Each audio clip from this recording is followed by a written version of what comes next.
Welcome to News Today with WDW News Today. I'm Tom Corliss. Here now the news for July 20th, 2020. Guests at Walt Disney World are now being asked to stop and remain stationary, standing off to the side while consuming drinks and snacks with their masks off. While moving throughout the park, masks must remain on.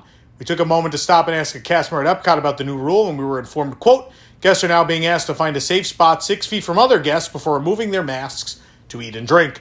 Do keep in mind that face masks are strictly enforced, and guests not wearing the required face mask will be asked to either put one on or leave the park. If you find yourself needing to take a break from the mask, remember there are relaxation stations in every Walt Disney World theme park. Once inside these stations, guests may remove their mask, face covering, and have a socially distanced sit-down. An official policy has been added to the Walt Disney World Know Before You Go face covering policy webpage. In the updated policy, it reads, quote, you may remove your face covering while actively eating or drinking, but you should be stationary and maintain appropriate physical distancing. I am a big fan of this. This is what I have been doing since the beginning. I think it's the kind thing to do, and I am happy this is a policy. You don't need to eat and walk right now with the face mask off. Let's keep everybody safe. Clear signage has gone up around the resort to reflect the new rule. The signage reads, face coverings are to be worn at all times except when actively eating and drinking while stationary and physically distanced. Although a particularly wordy sign, the ruling is clear enough in its message. Understandably, the signage is also clearly displayed at locations where food and beverage can be purchased. This update comes from the recent start of the 2020 Taste of the Epcot International Food and Wine Festival, an occasion which usually spurs guests to spend large amounts of time carrying drinks or dishes of food around the park, hunting for a table, or, in our case, usually a trash can to rest on. In this situation, crowds of people could potentially be mask-free, which is obviously not ideal, given the circumstances. One attraction that is yet to reopen with the Magic Kingdom is the Tomorrowland Transit Authority People Mover. A sign is up in front of the attraction indicating the temporary closure of the People Mover and asking guests to visit other Tomorrowland attractions. The People Mover has remained closed throughout the reopening of the Magic Kingdom and is not operating during either cast member or pass holder previews. Guests can once again feel the full experience of the fall of Rome as smellitzers have once again been turned on aboard Spaceship Earth. Just days after reported the ascent had been turned off at Spaceship Earth, the burning smell has returned to the classic Epcot attraction. The scene depicts the burning of the Library of Alexandria, losing a bulk of the world's recorded knowledge at the time. Thankfully, there's a backup system courtesy of Arab and Jewish scholars. Other attractions with scent effects that we noticed were turned off included Soarin' Around the World and Journey into Imagination with Figment, but no one's upset about that one. The burst of scent in Imagination remains off, with many speculating it's due to COVID-19 concerns, given that it is accompanied by a blast of air. Garden Grill is one of the most popular dining locations in Epcot, and it finally reopened to guests along with the park on the 15th. Located inside the Land Pavilion, Garden Grill is famed for its family-style dining, rotating restaurant, and best of all, its fun, interactive character experience, complete with farm-clad Mickey, Pluto, Chip, and Dale. Because of the strict new health and safety guidelines in place throughout Walt Disney World, with an emphasis on social distancing, we already knew that Mickey, Pluto, Chip, and Dale would not be greeting guests normally, instead in a modified way when the restaurant reopened. However, that didn't stop us from stopping by to try Chip and Dale's Harvest Feast this week. While we were eating, we got a visit from Mickey Mouse and Pluto, and unlike previously at Garden Grill, where the characters would approach each table, Mickey and his friends now have to keep their distance from guests. To do this, they greet us from behind our booth on the second floor with a wall in between to prevent anyone from getting any closer. The walk around makes for a funny experience, albeit an enjoyable one nevertheless. Mainly because it feels like the characters are kind of spying on your table as they peer over from that second level. Pluto was clearly eyeing our mashed potatoes, so it's a good thing we had that division, right? Chip and Dale also meet in a pair in the very same manner. You can check out photos and video of that experience as well as a full review on our website. The princesses of Epcot are now traveling around the World Showcase in a horse-drawn carriage to greet guests in a new socially distanced Princess Promenade character cavalcade. Say that 5 times fast. In lieu of the traditional meet and greets and character entertainment offerings, it was announced back in June that special character cavalcades would take place throughout the parks. The royal guards wear masks, while the princesses aboard do not, but they do have plastic barriers in between each row of the carriage. Belle, Sleeping Beauty, Jasmine, and Snow White wave and greet guests as they pass through the World Showcase. You can watch the princesses make their royal rounds around the World Showcase in the all-new Princess Promenade right here on our YouTube channel. As we made our way around Epcot's World Showcase, we stumbled upon the ever-lovely Mary Poppins and Alice meeting guests in the United Kingdom Pavilion. In lieu of traditional meet and greets, they took turns standing at a safe distance away from guests of the UK Pavilion gazebo. Mary Poppins was charming as ever as we met her in the gazebo, and as well Alice, and you can see video of both of those right here on our YouTube channel. As construction slowly resumes at the Disneyland Resort, the development process on the 12-story Disney Vacation Club Tower at the Disneyland Hotel is very much still in motion. Proposed plans for this tower are set to be reviewed on July 20th, and ahead of that, a massive 1,600-page filing has surfaced, complete with full floor plans, a look at the adorable Mickey-themed ink and paint pool, and even some finer details like notes on fixtures and furnishings. You can take a look at the key items in the filing over on our website. Too much to spend time on here, honestly. First announced back in December of 2018, Disneyland Paris recently began construction on its ambitious new solar energy project, part of the ongoing commitment to develop and implement environmentally responsible practices at the resort, while also promoting sustainable development in the region. The plant is being done in partnership and through a co-investment with French company Urba Solar, which specializes in construction and operation of solar power plants. The project will be built over the resort's main guest parking lot in phases through 2023 and aims to increase the amount of renewable energy produced and consumed locally by Disneyland Paris. The site is being built on top of the current guest parking lot and capable of supplying 33 gigawatt hours. I'm thinking Back to the Future. Capable of supplying 33 gigawatt hours per year, or 15% of the resort's annual energy usage. The milestone comes on the heels of the destination's phased reopening of its two parks, the Disney Village and Disney's Newport Bay Club Hotel, that began last week, as well as the restart of other construction and refurbishment projects at the resort. Tokyo Disney Resort has confirmed that some special seasonal overlays of attractions are canceled for this year in the wake of the extended COVID-19 closure. This includes favorites like the Haunted Mansion Holiday Nightmare. The popular and beloved tradition of the Country Bear Vacation Jamboree is taking a vacation of its own this year as well. The conversion usually takes place between early June and late October, and bears a strong resemblance to the old Country Bear Vacation Hoedown at Disneyland and the Magic Kingdom, but with some different songs. Also, it's in Japanese. There's no word yet on the fate of the Country Bear Jingle Bell Jamboree this year, but it could sadly also be hibernating. Only time will tell. The Haunted Mansion Holiday Nightmare, traditionally held between early September and New Year's, is also canceled, as we mentioned before. The original version of the Haunted Mansion will perform instead. Considering its popularity every year, however, we shouldn't be worried about not seeing this in September of 2021. Meanwhile, the summer get-wet version of Aquatopia at Disney Sea is also dry this year. That's good. I got really drenched on that last year. Usually this is a great way to cool down during the unbearably hot and humid Tokyo summers, but guests will just have to settle for the traditional drier spin. It's disappointing to see these conversions canceled, but hopefully again, they'll be back in 2021.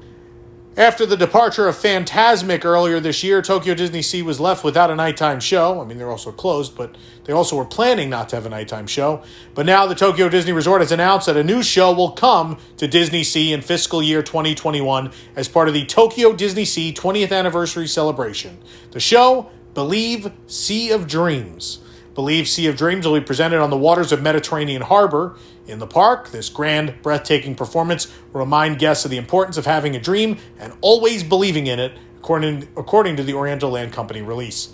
Construction has been ongoing around Mediterranean Harbor, even during the closure, likely in preparation for the show. No further details about the show released as of yet, but Sea of Dreams, also the theme song that has been used throughout the history of Disney Sea, so that makes sense. It'll be part of the park's 20th anniversary celebrations, which I'm very much looking forward to next year and hope that we as Americans can travel to next year.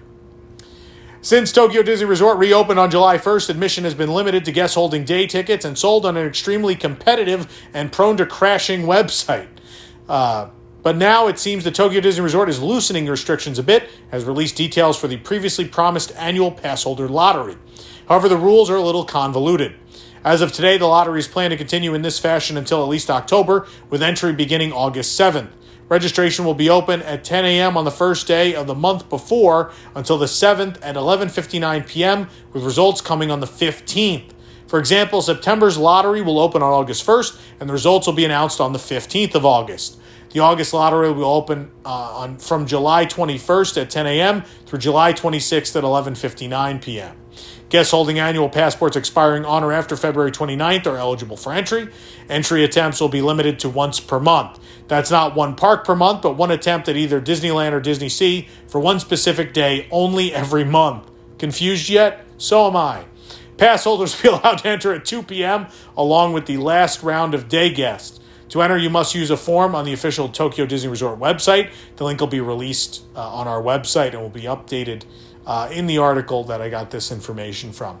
Information about the extension of validity for annual pass holders and refunds will be announced on the Tokyo Disney Resort website in October 2020.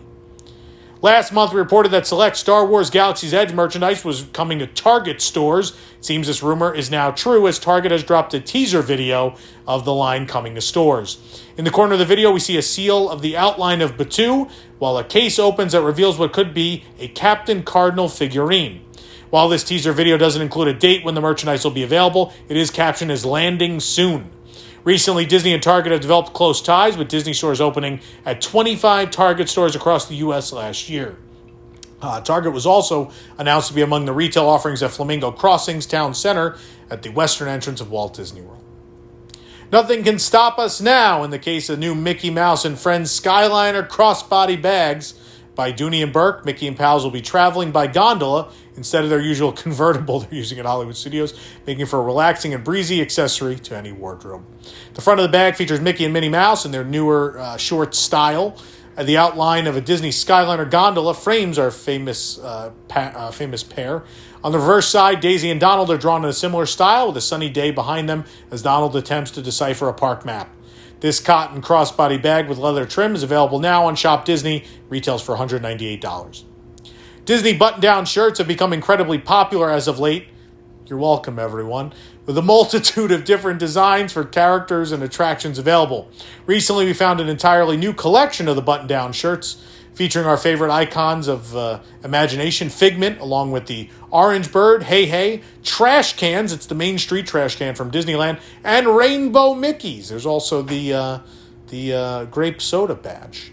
They can be found at the Emporium at the Magic Kingdom for $59.99 each. They are reaching other locations, and I did buy a majority of them. The Grand Floridian Resort and Spa has released a new line of merchandise for the first time in a very long time, and it features both the classic styles of the resort and Beauty and the Beast-inspired items to go along with the new Enchanted Rose Lounge.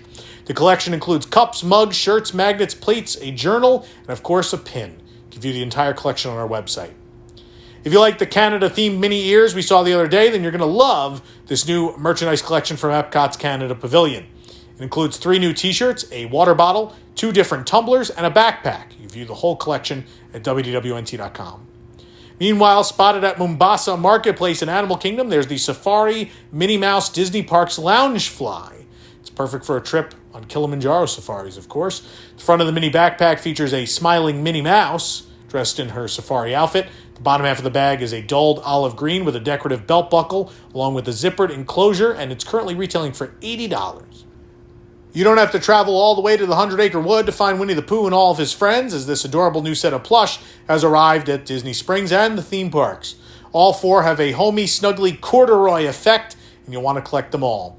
Corduroy versions of Pooh, Tigger, Eeyore, and Piglet can be found at the World of Disney and other shops for $29.99 each. In a recent speech, United States Attorney General William Barr accused the Walt Disney Company of kowtowing to China. The Washington Post reported about Barr's speech, where the Attorney General said, quote, Walt Disney would be disheartened to see how company he founded deals with the foreign dictatorships of our day. In the speech, Barr claimed that communists could be found within Shanghai Disneyland's roster of cast members. Quote, of the park's 11,000 full-time employees, 300 are active members of the Communist Party. He also accused Disney of giving the Chinese government a role in managing the resort. Shanghai Disney Resort is a majority-owned by the Shanghai Shendi Group, a conglomerate of 3 companies owned by Shanghai's government. I've talked about this before. I'm not a big fan of it. The Walt Disney Company is an American company and often operates in democratic countries. So, I've always never felt great about it. And, I don't know why you wouldn't think people who support communism work for a theme park in a communist country, but it's beyond the point. Anyway, for more information, it is good. It's a weird thought to have. Of course, they're going to be communist. For more information on these stories and more, head on over to WDWNT.com.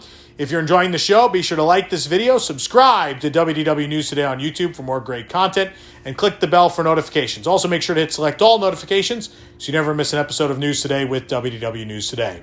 For the worldwide leader in Disney Parks news, this is Tom Corliss saying enjoy the rest of your today and have a great, big, beautiful tomorrow.